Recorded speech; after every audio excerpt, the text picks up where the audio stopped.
بسم اللہ الرحمن الرحیم اعوذ باللہ من الشیطان الرجیم بسم اللہ الرحمن الرحیم۔ السلام علیکم۔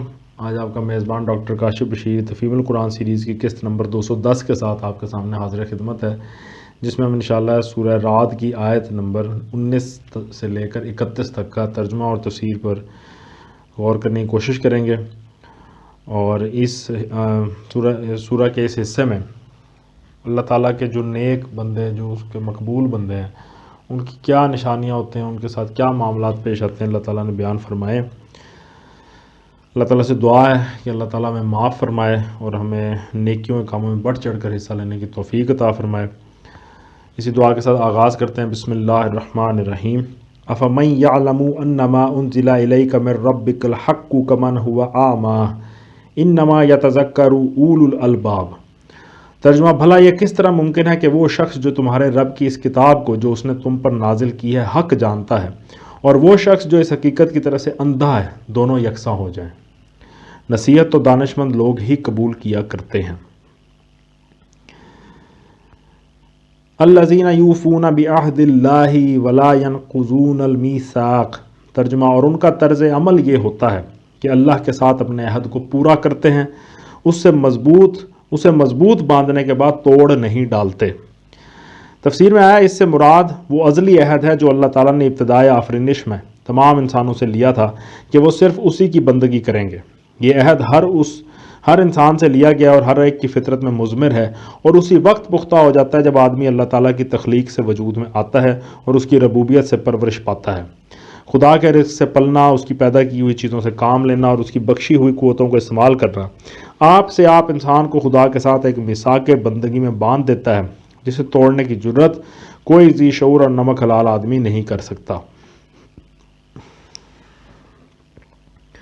والذین یصلون ما امر اللہ بہ ان یوصل ویخشون ربہم ویخافون سوء الحساب۔ ترجمہ: ان کی روش یہ ہوتی ہے کہ اللہ نے جن جن روابط کو برقرار رکھنے کا حکم دیا ہے انہیں برقرار رکھتے ہیں، اپنے رب سے ڈرتے ہیں اور اس بات کا خوف رکھتے ہیں کہ کہیں ان سے بری طرح حساب نہ لیا جائے۔ تفسیر میں آتا ہے یعنی وہ تمام معاشرتی اور تمدنی روابط جن کی درستی پر انسان کی اجتماعی زندگی کا صلاح و فلاح منحصر ہے، اس حوالے سے اس آیت میں بات کی گئی کہ ان کو برقرار رکھتے ہیں۔ والذین صبروا ابتغاء وجہ ربہم واقاموا الصلاۃ وانفقوا مما رزقناہم سرا وعلانیۃ ویدرؤون بالحسنۃ السیئۃ اولئک لہم عقبی الدار۔ ترجمہ: ان کا حال یہ ہوتا ہے کہ اپنے رب کی رضا کے لیے صبر سے کام لیتے ہیں، نماز قائم کرتے ہیں، ہمارے دیے ہوئے رزق میں سے اعلانیہ اور پوشیدہ خرچ کرتے ہیں، اور برائی کو بھلائی سے دفع کرتے ہیں۔ آخرت کا گھر انہی لوگوں کے لیے ہے۔ رب کی رضا کے لیے صبر سے کام لیتے ہیں، اس حوالے سے تفسیر میں ہے یعنی اپنی خواہشات کو قابو میں رکھتے ہیں، اپنے جذبات اور میلانات کو حدود کا پابند بناتے ہیں۔ خدا کی نافرمانی میں جن جن فائدوں اور لذتوں کا لالچ نظر آتا ہے انہیں دیکھ کر پھسل نہیں جاتے، اور خدا کی فرما برداری میں جن جن نقصانات اور تکلیفوں کا اندیشہ ہوتا ہے انہیں برداشت کر لے جاتے ہیں۔ اس لحاظ سے مومن کی پوری زندگی در حقیقت صبر کی زندگی ہے، کیونکہ وہ رضائے الہی کی امید پر اور آخرت کے پائیدار نتائج کی توقع پر اس دنیا میں ضبط نفس سے کام لیتا ہے اور گناہ کی جانب نفس کے ہر میلان کا صبر کے ساتھ مقابلہ کرتا ہے۔ آیت کے آخر میں اور برائی کو بھلائی سے دفع کرتے ہیں۔ تفسیر میں آیا یعنی وہ بدی کے مقابلے میں بدی نہیں بلکہ نیکی کرتے ہیں، وہ شر کا مقابلہ شر سے نہیں بلکہ خیر سے کرتے ہیں۔ کوئی ان پر خواہ کتنا ہی ظلم کرے وہ جواب میں ظلم نہیں بلکہ انصاف کرتے ہیں۔ کوئی ان کے خلاف کتنا ہی جھوٹ بولے وہ جواب میں سچ بولتے ہیں۔ کوئی ان سے خواہ کتنی ہی خیانت کرے وہ جواب میں دیانت ہی سے کام لیتے ہیں۔ اسی معنی میں وہ حدیث ہے جس میں حضور پاک صلی اللہ علیہ وآلہ وسلم نے فرمایا کہ تم اپنے طرز عمل کو لوگوں کے طرز عمل کا تابع بنا کر نہ رکھو۔ یہ کہنا غلط ہے کہ اگر لوگ بھلائی کریں گے تو ہم بھلائی کریں گے اور لوگ ظلم کریں گے تو ہم بھی ظلم کریں گے۔ تم اپنے نفس کو ایک قاعدے کا پابند بناؤ، اگر لوگ نیکی کریں تو تم نیکی کرو، اور اگر لوگ تم سے بدسلوکی کریں تو تم ظلم نہ کرو۔ اسی معنی میں ہے وہ حدیث جس میں حضور پاک صلی اللہ علیہ وسلم نے فرمایا کہ میرے رب نے مجھے 9 باتوں کا حکم دیا ہے، اور ان میں سے 4 باتیں آپ نے یہ فرمائی کہ میں خواہ کسی سے خوش ہوں یا ناراض ہر حالت میں انصاف کی بات کہوں، جو میرا حق مارے میں اس کا حق ادا کروں، جو مجھے محروم کرے میں اس کو عطا کروں، اور جو مجھ پر ظلم کرے میں اس کو معاف کر دوں۔ اور اسی معنی میں ہے وہ حدیث جس میں حضور پاک صلی اللہ علیہ وسلم نے فرمایا کہ جو تجھ سے خیانت کرے تو اس سے خیانت نہ کر۔ اور اسی معنی میں ہے حضرت عمر کا یہ قول کہ جو شخص تیرے ساتھ معاملہ کرنے میں خدا سے نہیں ڈرتا، اس کو سزا دینے کی بہترین صورت یہ ہے کہ تو اس کے ساتھ خدا سے ڈرتے ہوئے معاملہ کر۔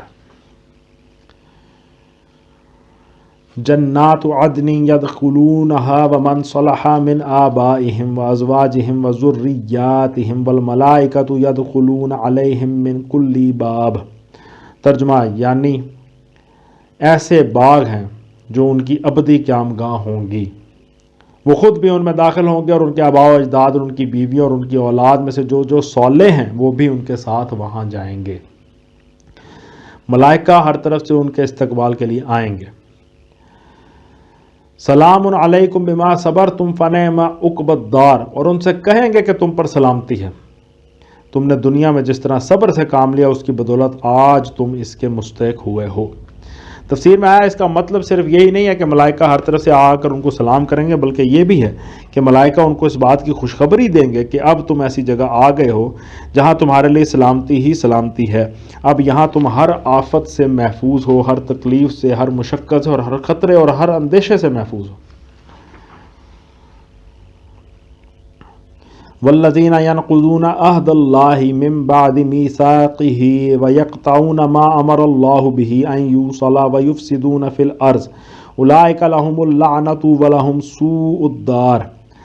ترجمہ پس کیا ہی خوب ہے یہ آخرت کا گھر، رہے وہ لوگ جو اللہ کے عہد کو مضبوط باندھ لینے کے بعد توڑ ڈالتے ہیں، جو ان رابطوں کو کاٹتے ہیں جنہیں اللہ نے جوڑنے کا حکم دیا، اور جو زمین میں فساد پھیلاتے ہیں وہ لعنت کے مستحق ہیں، اور ان کے لیے آخرت میں بہت برا ٹھکانہ ہے۔ اللہ یبسط الرزق لمن یشاء ویقدر وفرحوا بالحیاۃ الدنیا وما الحیاۃ الدنیا فی الآخرۃ الا متاع۔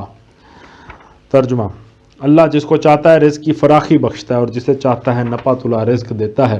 یہ لوگ دنیاوی زندگی میں مگن ہیں، حالانکہ دنیا کی زندگی آخرت کے مقابلے میں ایک متاع قلیل کے سوا کچھ بھی نہیں۔ اس وجہ سے تفسیر میں آیا کہ اس آیت کا پس منظر یہ ہے کہ عام جہلا کی طرح کفار مکہ بھی عقیدہ و عمل کے حسن و قبح کو دیکھنے کی بجائے امیری اور غریبی کے لحاظ سے انسانوں کی قدر و قیمت کا حساب لگاتے تھے۔ آج کل بھی ایسے ہی حساب لگایا جاتا ہے۔ ان کا گمان یہ تھا کہ جس دنیا میں خوب سامان عیش مل رہا ہے وہ خدا کا محبوب ہے، خواہ وہ کیسا ہی گمراہ و بدکار ہو، اور جو تنگ حال ہے وہ خدا کا مغضوب ہے، خواہ وہ کیسا ہی نیک ہو۔ اسی بنیاد پر وہ قریش کے سرداروں کو نبی صلی اللہ علیہ وآلہ وسلم کے غریب ساتھیوں پر فضیلت دیتے تھے، اور کہتے تھے کہ دیکھ لو اللہ کس کے ساتھ ہے۔ اس پر متنبہ فرمایا جا رہا ہے کہ رزق کی کمی و بیشی کا معاملہ اللہ کے ایک دوسرے ہی قانون سے تعلق رکھتا ہے، جس میں بے شمار دوسری مصلحتوں کے لحاظ سے کسی کو زیادہ دیا جاتا ہے اور کسی کو کم۔ یہ کوئی معیار نہیں ہے جس کے لحاظ سے انسانوں کے اخلاقی و معنوی حسن و قباح کا فیصلہ کیا جائے۔ انسانوں کے درمیان فرق مراتب کی اصل بنیاد اور ان کی سعادت و شقاوت کی اصل کسوٹی یہ ہے کہ کس نے فکر و عمل کی صحیح راہ اختیار کی اور کس نے غلط، کس نے عمدہ اوصاف کا اکتساب کیا اور کس نے برے اوصاف کا۔ مگر نادان لوگ اس کے بجائے یہ دیکھتے ہیں کہ کس کو دولت زیادہ ملی اور کس کو کم۔ وَيَقُولُ الَّذِينَ كَفَرُوا لَوْلَا أُنزِلَ عَلَيْهِ آيَاتٌ مِّن رَّبِّهِ قُلْ إِنَّ اللَّهَ يُضِلُّ مَن يَشَاءُ وَيَهْدِي إِلَيْهِ مَنْ أَنَابَ۔ ترجمہ یہ لوگ جنہوں نے رسالت محمدی کو ماننے سے انکار کر دیا ہے کہتے ہیں اس شخص پر اس کے رب کی طرف سے کوئی نشانی کیوں نہ اتری۔ کہو اللہ جسے چاہتا ہے گمراہ کر دیتا ہے اور وہ اپنی طرف آنے کا راستہ اسی کو دکھاتا ہے جو اس کی طرف رجوع کرے۔ تفسیر میں آیا اس سے پہلے آیت نمبر 7 میں سوال کا جو جواب دیا جا چکا ہے اسے پیش نظر رکھا جائے، اور اس کے بعد آخر میں جو آتا ہے کہ اللہ جسے چاہتا ہے گمراہ کرتا ہے اور اپنی طرف آنے کا راستہ اسی کو دکھاتا ہے جو اس کی طرف رجوع کرے، ایفرٹ کرے۔ اس حوالے سے تفسیر میں آیا یعنی جو اللہ کی طرف خود رجوع نہیں کرتا، اس سے روگردانی اختیار کرتا ہے، اسے زبردستی راہ راست دکھانے کا طریقہ اللہ کے ہاں رائج نہیں ہے۔ یہ قطعی بات اللہ تعالیٰ نے فرما دی، وہ ایسے شخص کو انہی راستوں میں بھٹکنے کی توفیق دے دیتا ہے جن میں وہ خود بھٹکنا چاہتا ہے۔ وہی سارے اسباب جو کسی ہدایت طلب انسان کے لیے سبب ہدایت بنتے ہیں، ایک ضلالت طلب انسان کے لیے سبب ضلالت بنا دیا جاتے ہیں۔ شمع روشن بھی اس کے سامنے آتی ہے تو راستہ دکھانے کے بجائے اس کی آنکھیں خیرہ ہو ہی کرنے کا کام کرتی ہیں۔ یہی مطلب ہے کہ اللہ کے کسی شخص کو گمراہ کرنے کا۔ پھر آیا نشانی کے بارے میں کہ تو نشانی کا مطالبہ جو ہوتا ہے، جو کفار کرتے تھے، نشانی کے مطالبے کا یہ جواب اپنی بلاغت میں بے نظیر ہے۔